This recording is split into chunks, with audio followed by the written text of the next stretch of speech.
میرا سفر کا سامان ختم ہو گیا ہے اور آج میں اپنے گھر پہنچ سکتا ہوں تو یا تو اللہ کی مدد سے پہنچ سکتا ہوں یا تمہاری مدد سے پہنچ سکتا ہوں. ثم بک اسألک بالذی رد علیک بصرک، کہا کہ میں اس ذات کا واسطہ حوالہ لے کر تجھ سے سوال کرتا ہوں جس نے تجھے تیری آنکھیں عطا کی، جس نے اتنا سارا مال تجھے عطا کیا.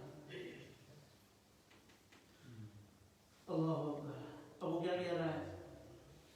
فقال قد كنت اعمى، وہ اپنے پاس کو یاد کرتا ہے میری بات صحیح ہے، میں اندھا تھا. فرد اللہ الی بصری، میرے اللہ نے میری آنکھیں مجھے واپس لوٹائی. فخذ ما شئت وادع ما شئت فوالله لا اجهدك اليوم بشيء اخذته لله عز وجل. کہا کہ یہ سارا مال تو دیکھ رہا ہے کہ میرے اللہ کی طرف سے ہے، تجھے جتنا چاہیے جتنی تیری ضرورت ہو تو اپنی ضرورت کے مطابق لے جا، اور جو تو چھوڑنا چاہے مجھے وہ چھوڑ کے چلا تو اپنی ضرورت کے مطابق لے جا. یہ سب میں نے تیرے لیے چھوڑ دیا. چنانچہ فرشتے نے اپنی اصلی حالت دکھائی، کہا کہ فقال امسک مالک فانما ابتلیتم، مجھے تمہارے مال کی ضرورت نہیں ہے، ابتلیتم، تمہاری آزمائش کی گئی، تم کو ٹیسٹ کیا گیا، تم کو آزمایا گیا. فقد رضی اللہ عنک وسخط علی صاحبیک، اللہ تجھ سے راضی ہو گیا اور تیرے دونوں صاحب سے، تیرے دونوں دوستوں سے اللہ تعالیٰ ناراض ہو گیا. تو یہ لمبی حدیث تھی، 3 لوگوں کی آزمائش کی گئی.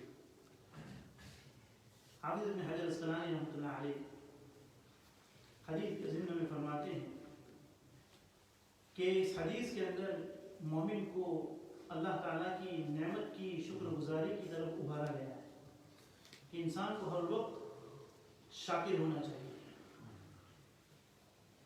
آزمائش پر صابر اور نعمتوں کے اوپر شاکر ہونا چاہیے. جب اسے نعمتیں مل جائیں تو شکر کرنا چاہیے، اور اس کو ہر وقت اس کے ذہن کے اندر یہ بات رہنی چاہیے کہ جن جن چیزوں کو میں برت رہا ہوں، جو جو چیزیں میرے پاس ہیں، وہ سب اللہ کی نعمتیں ہیں، وہ اس کی دی ہوئی نعمت ہے.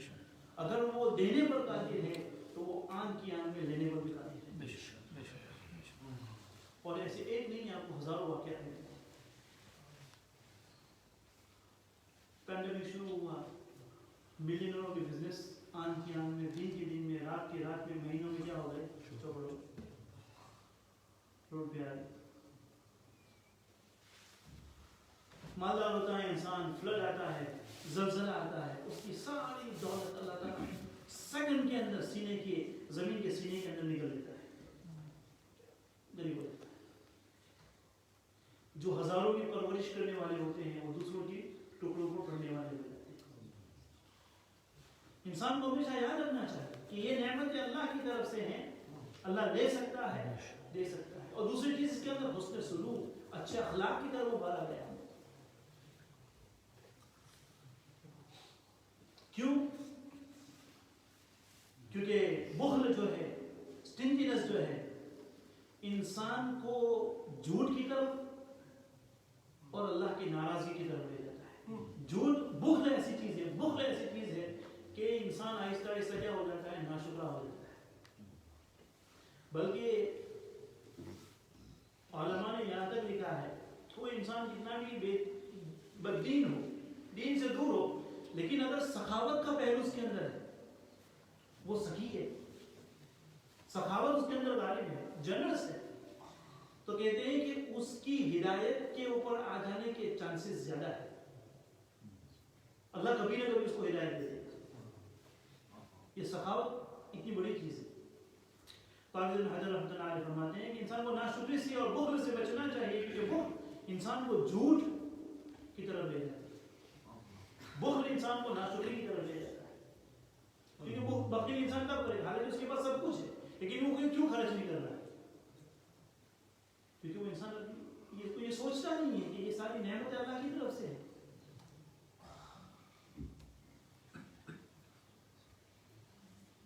اب یہاں پر یہ بات رہ جاتی ہے کہ کیا فرشتے نے جھوٹ کہا؟ فرشتے کہہ رہا ہے، فرشتہ انسان کے پاس آ کے کہہ رہا ہے کہ بھائی میں مسافر آدمی ہوں، میرا مال و متا گم ہو گیا ہے، میرا مالا ہوتا کیا ہے, گم ہو گیا ہے اور مجھے مدد کی ضرورت ہے.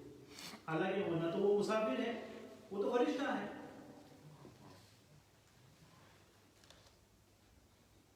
وہ تو فرشتہ ہے. تو کیا فرشتے نے جھوٹ کہا کہ مسافر ہے, مجھے مدد کی ضرورت ہے؟ تو نہیں, یہ جھوٹ نہیں ہے, یہ جملہ خبریہ نہیں ہے. اس کو انفارم نہیں کر رہا ہے کہ میں فرشتہ ہوں, بلکہ یہ ایک قسم کا تخیل ہے کہ جس طرح کے امتحانات کے اندر سوال آتے ہیں کہ بھائی زید نے عمر کو مارا. جس کہ ہمارے اکثر یہ مدرسوں میں یہی مثال چلتی ہے کہ جب کبھی کوئی مثال سے سمجھا نہ ہو تو کہا کہ زید نے عمر کو مارا. پوری زندگی زید مارتا ہے, عمر مار کھاتا ہے. اب وہ زید نے عمر کو مارا, یہ مثال ہے. یہ اس میں کوئی جملے خبریاں نہیں ہے کہ بھائی نہ کوئی زید ہوتا ہے نہ کیا ہوتا ہے. زید نے عمر کو طلاق دی, زید نے اپنی بیوی کو طلاق دی. حالانکہ نہ زید نے اپنی بیوی کو کبھی طلاق نہیں دی ہوتی, لیکن یہ مثال ہوتی ہے.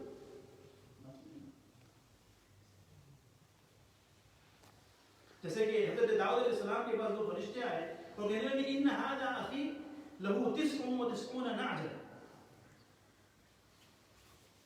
فرشتے آتے ہیں کہ میرے اس بھائی کے پاس 99 بکریاں ہیں. تو فرشتے کے پاس کہاں تھی, لیکن وہ ایک مثال ہوتی ہے. تو فرشتے نے جھوٹ نہیں کہا ہے. اور پھر جھوٹ کا معاملہ یہ تو اللہ کی طرف سے بھیجا گیا تھا, یہ انسانوں کے ساتھ ہے, فرشتوں کے ساتھ یہ معاملہ نہیں ہوتا ہے. تو یہ بات یاد رکھنی چاہیے. اور ان کی آزمائش کیوں کی گئی, ان کو آزمایا کیوں گیا؟ ان کو آزمانے کی وجہ یہی ہے کہ ان کے احوال ظاہر کیے گئے تاکہ لوگ اس سے کیا کر سکے, عبرت حاصل کر سکے. اور وہ سے مطلب ایسا ہوتا ہے کہ مثال کے ذریعے بات زیادہ واضح سمجھ میں آتی ہے. تو اللہ کے حبیب علیہ السلام نے بنی اسرائیل کے واقعات بیان کیا, اس لیے ایک مثال بیان کی اور ایک واقعے کو بیان کیا تاکہ اس کے اندر سے ہم ایک عبرت حاصل کر سکیں.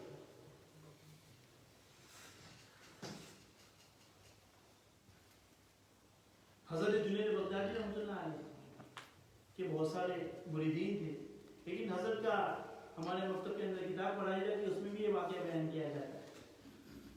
ان کے بہت سارے مریدین تھے, لیکن ان کا ایک مرید جو تھا وہ بہت چہیتا تھا, ان کا بہت قریبی تھا ان. تو دوسرے جو ان کے مریدین تھے ان کو تھوڑی سی کیا ہوتی تھی, تکلیف ہوتی تھی, یہ اتنا قریب کیوں ہے. تو ایک مرتبہ ان کی آزمائش کی, ان کو ٹیسٹ کیا, جس طرح ان کو ٹیسٹ کیا گیا کہ میں ان کو آزمانا چاہیے تاکہ یہ میرا قریبی کیوں ہے, میں اس کو اتنا پسند کیوں کرتا ہوں, ان کے سامنے اس کا جواب بھی آ جائے. حضرت جنید بغدادی رحمۃ اللہ علیہ نے سب نے اپنے مریدین کو بلایا اور سب کو ایک مرید ہے, ہاں یہ مرغی لے جاؤ اور اس کو ذبح کر کے لاؤ, لیکن شرط یہ ہے کہ اس کو ایسی جگہ ذبح کرنا ہے کہ جہاں ان کو کوئی نہ دیکھے, یعنی HMC نہ ہو, چپکے سے ذبح کر کے لاؤ. HMC سرٹیفائی نہیں چاہیے. تو آگے چپ ایسی جگہ لے جاؤ کہ جہاں کوئی دیکھنے والا نہ ہو. اب سارے لوگ ذبح کر کے لائے, ایکسپٹ ون جو ان کا جو حضرت جسے زیادہ پسند فرماتے تھے, وہ مرغی کو زندہ لے گیا, وہ زندہ لے گیا. اب پوچھ رہے کہ بھائی کہا کہ میں نے درخت کے پیچھے ذبح کی, کوئی کہہ رہا ہے کہ دیوار کے مجھے کسی نے نہیں دیکھا, مہمان تھے, اور تم کیوں زندہ لائے؟ تو کہا کہ میں نے کوئی ایسی جگہ ہی نہیں پائی کہ جہاں مجھے کوئی نہیں دیکھ رہا ہو, مجھے تو اللہ ہر وقت دیکھ رہا ہے. تب ان کو یہ بات سمجھ میں آئی کہ یہ حضرت کا اتنا قریبی. تو کبھی آزمائش اس لیے کی جاتی ہے, اور آزمائش کرنے کا مقصد بعض لوگ ایسے ہوتے ہیں کہ وہ چھپے رستم ہوتے ہیں, ان کا حال, ان کا کنیکشن اللہ کے ساتھ, ان کا تقوی ایسا ہوتا ہے کہ لوگ نہیں جان سکتے. اس لیے حدیث پاک کے اندر آتا ہے, بخاری شریف کی روایت ہے کہ اللہ کے نبی صلی اللہ علیہ وسلم صحابہ کے ساتھ بیٹھے ہوئے رضی اللہ تعالیٰ عنہ, ایک آدمی گزرا تو کہا کہ یہ آدمی کون ہے, اس کے بارے میں تمہارا کیا ہے؟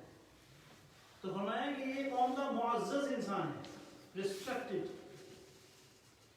اس کی ریسپیکٹ معاشرے کے اندر ایسی ہے کہ اگر وہ کسی کی سفارش کرے, کسی کے لیے ریکویسٹ, کسی کی انٹرسیڈ کرے تو اس کو ریجیکٹ نہیں کیا جائے, اس کو ایکسیپٹ کر لیں گے لوگ کہ بھائی اس آدمی نے اس کی سفارش کی. اگر وہ کسی کے یہاں نوک کرے گا تو اس کے لیے دروازہ کھولا جائے گا. اگر کسی کے یہاں وہ رشتہ بھیجے گا تو لوگ خوشی خوشی اس کے رشتے کو قبول کریں گے. اتنا بڑا آدمی.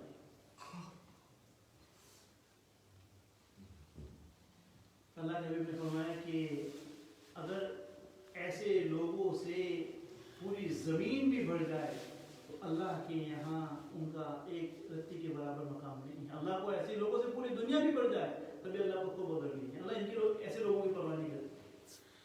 ایک اور آدمی گزرے تو کہا کہ یہ کون ہے؟ تو کہا کہ اللہ کے حبیب یہ گمنام شخص ہے. اگر یہ کسی کے یہاں رشتہ بھیجیں گے تو کوئی اس کا رشتہ قبول نہیں کرے گا. کسی کے یہاں دروازہ نوک کریں گے تو اس کے لیے دروازہ نہیں کھولے گا. کسی کے لیے سفارش کریں گے تو ان کی سفارش بھی قبول نہیں کی.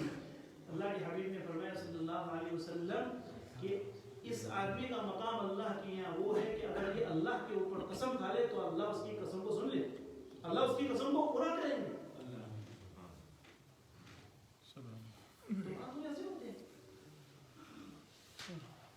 تو اس حدیث کے اندر دو چیزیں ہم کو معلوم ہوئی, جو لیسن ہم کو معلوم ہوئے. سب سے بڑی یہ ہے اس حدیث کے ذریعے جو ہم کو چیزیں سیکھنے کو ملی, اس حدیث کے اندر جو مورلز نکلتی ہیں, سب سے بڑی بات یہ ہے کہ اولیاء اللہ کی کرامت کیا ہوتی ہے؟ حق ہوتی ہے.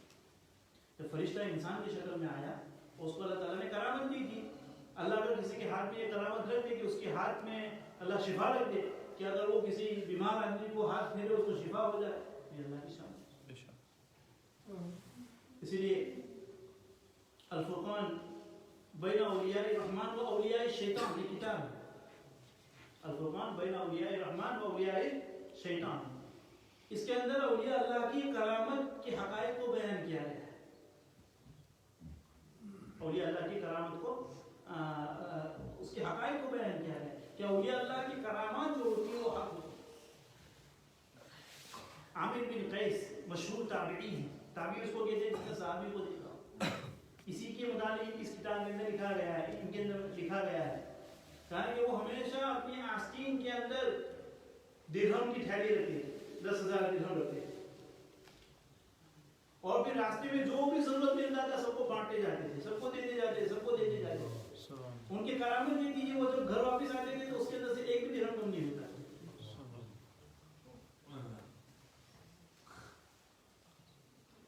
اسی طرح ہمارے علماء دیوبند میں سے بھی بعض اہل اللہ کے متعلق یہ کرامات ثابت ہیں. ان کو رزق غیب مل جاتا ہے.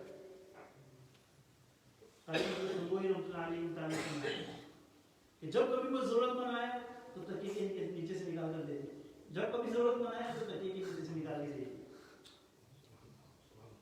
تکیے کے نیچے کچھ نہیں, یہ ان کی کرامات, یہ رزق غیب ہوتا ہے.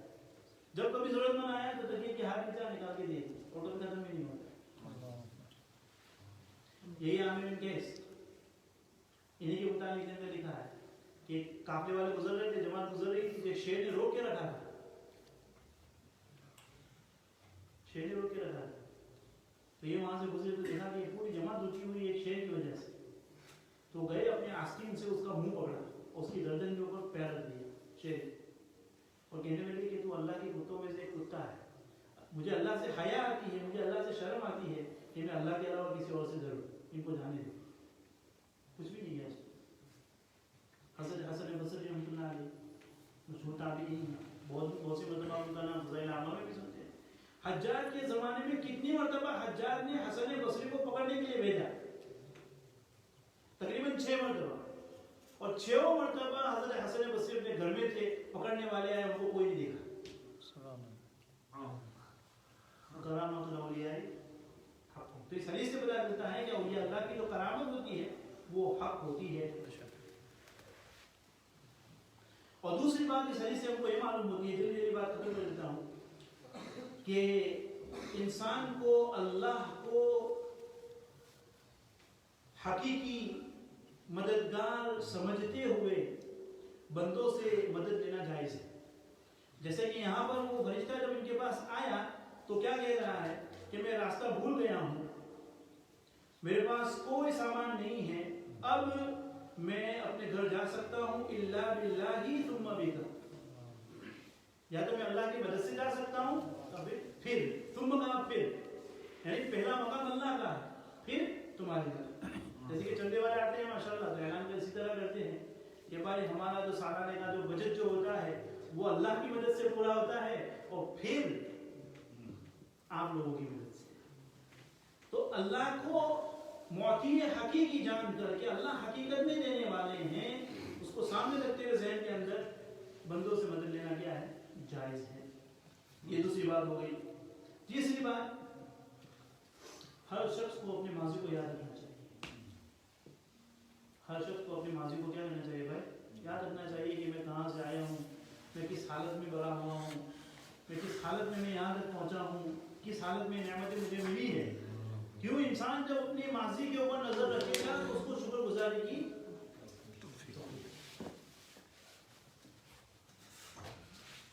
ہارون رشید کو کون نہیں جانتا؟ ہارون رشید کا خادم ایاز و غلام تھا. یہ میں نے کسی کتاب میں تو نہیں پڑھا لیکن بزرگوں سے سنا ہے، اللہ عالم میں کہاں تک حق ہے، میں نے اپنے اساتذہ سے سنا تھا. تو کہا کہ ہارون رشید کے پاس ایک بکسا تھا، باکس تھا. تو کبھی کبھی رات میں تنہائی میں وہ باکس کو کھولتا تھا اور کھول کے بند کر دیتا تھا. تو بادشاہ کے جو وہاں کے جو جی حضور جو ہوتے تھے وہاں پر چاپلوسی کرنے والے، وہ اس کو ان کو ڈاؤٹ ہوتا تھا کہ ویسے بھی وہ تو ہارون رشید کا بہت ہی پیارا تھا، بہت ہی قریب تھا، اس کا کلوز تھا. تو یہ لوگ موقع ڈھونڈتے تھے کہ کس طرح اس کو گرائے. تو کسی نے جا کے شکایت کی ہارون رشید سے کہ بھائی ایاز کے پاس ایک باکس ہے، شاید اس نے کوئی تمہارے مال میں چوری کی ہے اور آدمی چپکے چپکے کھول کے دیکھتا ہے. تو ہارون رشید نے بلایا اس کو کہ بھائی تیری شکایت آئی ہے کہ کیا ہوا؟ کہا کہ تو نے کوئی چوری کی ہے، کہ تیرے پاس کوئی باکس ہے وہ تو نے چھپا کے رکھا ہے، اس کو بتانا تو کسی کو دیکھنے نہیں دیتا، کیا بات ہے؟ تو ہارون رشید کہنے وہ ایاز کہنے لگا کہ اس میں جس وقت میں غلام تھا اور تمہارے دربار میں لایا گیا تھا تو میرے جو پرانے وہ پھٹے ہوئے چپل تھے وہ میں نے اس کے اندر رکھے اور میں اس کو بار بار دیکھتا ہوں، اپنے ماضی کو یاد کرتا ہوں کہ ایاز تو کہاں سے آیا تھا، تو ایک غلام تھا، تو ایک کمزور تھا، تو ایک بھکاری تھا، تو فقیر تھا، یہ تیری چپل کی حالت تھی، تو بادشاہ کے دربار میں آ کر بڑھانا بن گیا. تو میں بار بار اپنے آپ کو یاد دلاتا ہوں، اس لیے میں اس کو دیکھتا ہوں.